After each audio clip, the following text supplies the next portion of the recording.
Hello, hello! Magandang gabi po sa inyong lahat. Magandang umaga po, magandang araw sa atin dyan sa Pilipinas. At saan man po tayong lupalop ng mundo, magandang buhay sa ating lahat. So, Amen. it's us again, June Shine and June, Oo, coming from to you live from North Carolina, USA. Apo. So, it's been a week ang nakalipas, so it's been a good we have tackled a lot of Interesting topics. So I think siguro it's a good thing na siguro mag-recap tayo para Balikan natin kung ano yung mga na-discuss natin during this past week. So we have discussed that about finding strength in vulnerability. It's like how you are going to be authentic para makabuild ka ng connection with people around you. Yun yung positive vulnerability. Yung vulnerability that we have mentioned before is your willingness to show your true self to others. Not the negative alam mo yun, not the negative yung part which is yung kahinaan, di ba? Kasi when we say vulnerable, you are susceptible ka for yung weak ka, ganon. But the vulnerability that we are talking about here is your willingness to show your true self. Kasi when you are authentic, when you are true to yourself, you will attract positive attractions with other people kasi 'di ba they can see who you are not pretending kasi when you are pretending dadating ang panahon na parang makakalimutan mo yung taong pinipretend mo, 'di ba? And you will attract real people na talagang totoo sa harap mo. Na hindi ka nila i-stab sa likod. Kumbaga, those are the people who will fight for you even if you are, alam mo yun, yung nasa, kumbaga, hindi ka nila kaharap. And yung mga totoong kaibigan, kahit na sa harap ng ibang tao, kaya kanilang tayuan. So it's just the same way of being authentic in your business, 'di ba? Kasi kung hindi ka totoo sa sinishare mong opportunity sa ibang tao, then who else will parang sino yung taong maniniwala sa iyo if you are not authentic, 'di ba? Parang niloloko mo lang yung sarili mo, syempre. It's only you who will know. Who will know. But kumbaga, wala kang ibang niloloko kundi sarili mo lang. Although people will not know that you are fooling them, but to yourself, you know that you are fooling yourself. 'Di ba? Hello, Rexley! Hi, Rexley, ha? Talaga naman. Magandang gabi sa'yo. Magandang gabi. Alam ko naka-duty yan. Night duty yan pagka alam ko, weekender yan Kakauwi ko lang din from duty, nakakapagod. I hope okay naman ang iyong night duty for this time. So, yun nga, we have talked about being true to yourself, being authentic, 'di ba? And then also we have discussed then about how you are going to leverage your job, 'di ba? To build your business. Like it's okay to explore opportunities kasi people nowadays are looking for any opportunities to supplement their income, may it be through online or through traditional businesses kasi let's be real here, 'di ba? Being an employee alone, you cannot really save much for everything that you have been aiming in life, 'di ba? Like kahit na siguro magtrabaho tayo hanggang uugod-ugod na tayo, you might be able to, save for some, but you will not totally fulfill yung mga kailangan mong makuha sa buhay mo. Hindi, naalala ko tuloy yung one time na kinwento mo before na galing ka sa duty, meron nung isang pasyente kayo na gusto oo. mong umuwi. She's around 70 plus. 70 plus. Oo. And She's a doctor. she's a doctor. And gustong-gusto na niya makauwi. Pinipilit niya na ma-discharge na siya. Kasi kailangan pa pala niya Yung magtrabaho. magtrabaho. Then I asked her, sabi kong ganyan sa kanya, how come na hindi ka, bakit kailangan mo pa magtrabaho? You're 70 already, di ba? Ang Supposed to be retired na yun. Oo, I told her, I told her na you should enjoy your life now, and the fact that you are a doctor,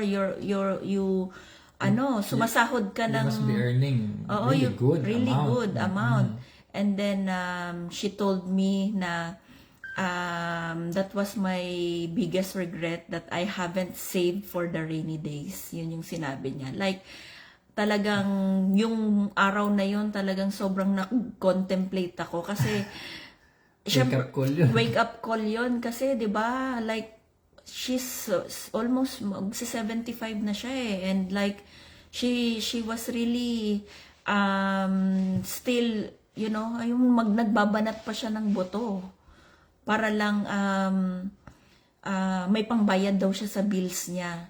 So I was really touched during that time na I was fortunate actually na sabi kong ganyan na I was able to find this business opportunity that would help us, supplement yung income na magagamit namin by the time na magre-retire kami, so that we will not be on the same situation with what that patient I have before. Hello Manang Rage, thank you for watching. So it's really timely during that time na para siyang talaga wake up call sa akin na you need to do this. Kasi lahat naman ng I admit na may ups and downs. Lahat naman ng businesses, 'di ba? Hindi naman laging Pasko. 'Di ba? So during that time that I was on my lowest, and then yung parang binigyan ako ng, alam mo yung parang sinampal sa akin yung na, hoy, binigyan ka ng opportunity, huwag mong sayangin. So I was grateful na encounter ko yung ganong situation kasi I have something to look forward to. 'Di ba? Katulad nung lagi kong sinasabi, I want to retire my husband from work. I want to retire early from my nursing job. Kasi as we all know, ang nursing dito sa Amerika talagang totoo yung burnout. Totoo yung pagka hindi mo inalagaan talaga yung mental health mo, madidepress ka, bibigay ka talaga. So, yun yung parang something na talagang grateful ako. And then, grateful ako na nagtatrabaho pa ako ngayon, nagtatrabaho kami in order for us to fund our business right now. 'Di ba? Kasi, syempre, may mga kailangan pa kaming mga kailangan i-supplement pa rin yung business namin pahabang patatakbuhin, like yung mga tools na kailangan namin to enrich our learning sa online business, 'di ba? So we're thankful to have that job, 'di ba?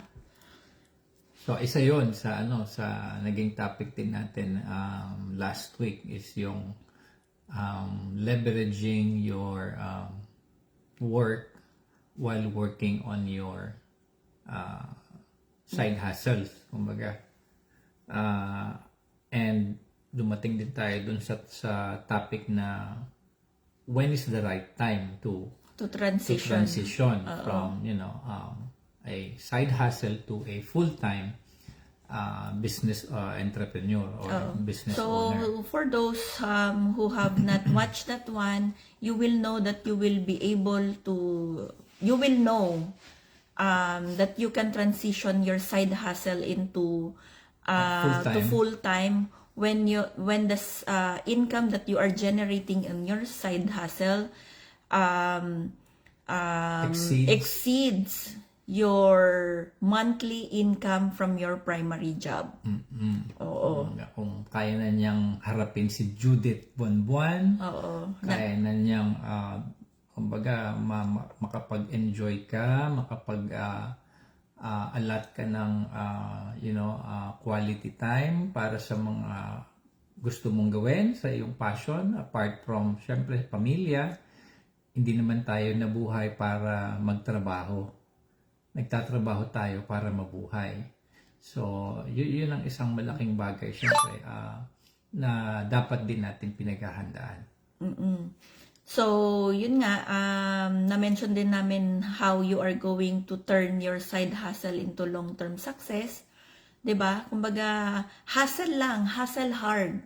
Kasi in the end, you will reap what you are sowing. 'Di ba? Kumbaga, wala namang wala naman tayong madaling pagdadaanan bago ka maging successful in life, successful in your career or in your business. 'Di ba? And yesterday, napaka-interesting topic yung kahapon kasi with what is happening around us nowadays, yung mga climate change, mga politics, wars, 'di ba? So it's so nice to find positivity in every situation. 'Di ba? Kasi katulad nga ng sinabi nila, life is what you make it. So you have to do your part na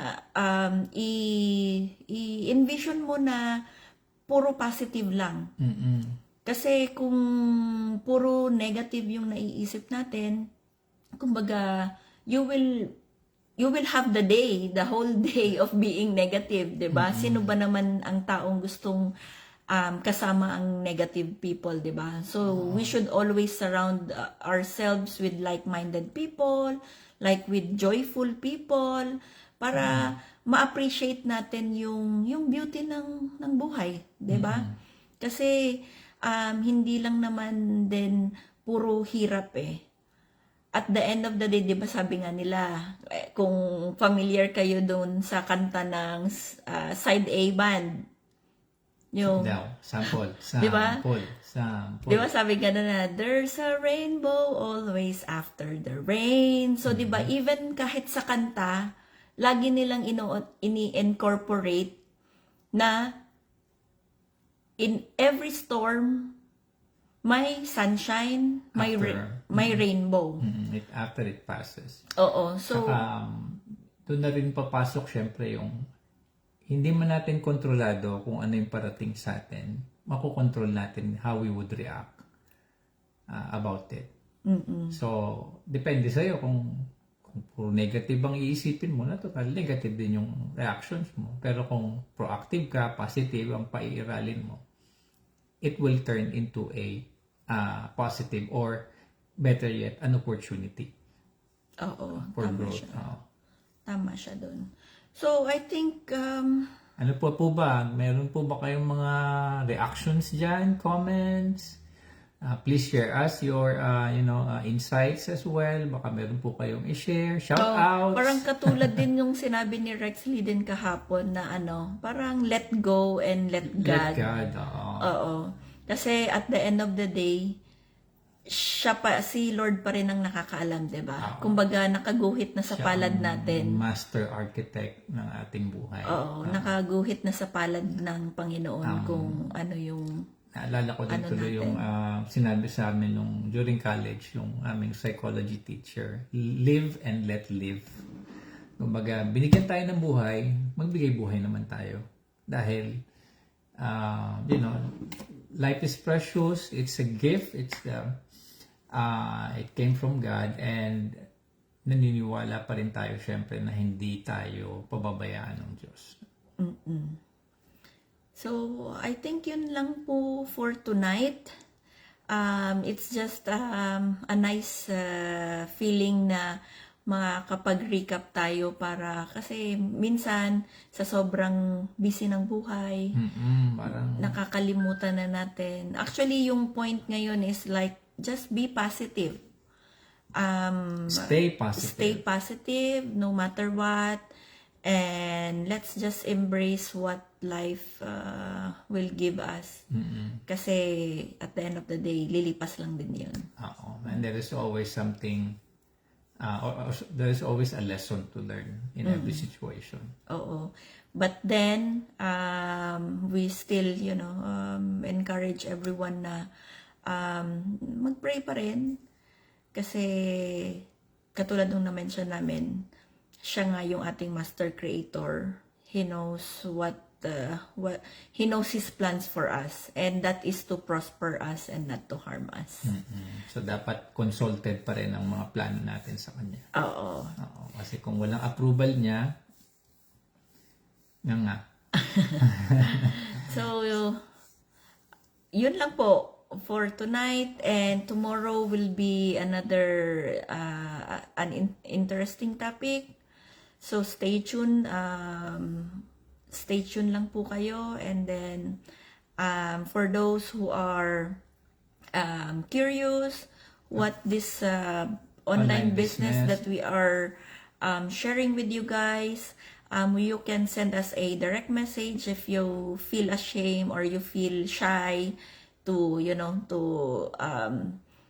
send it through the comment section, kasi hindi naman talaga nawawala yung mga skepticism or yung mga may mga hindi natin maaalis yan sa mga tao. But if you feel like reaching out, just send us a direct message, or you can just Click on the link dyan directly sa ating description box.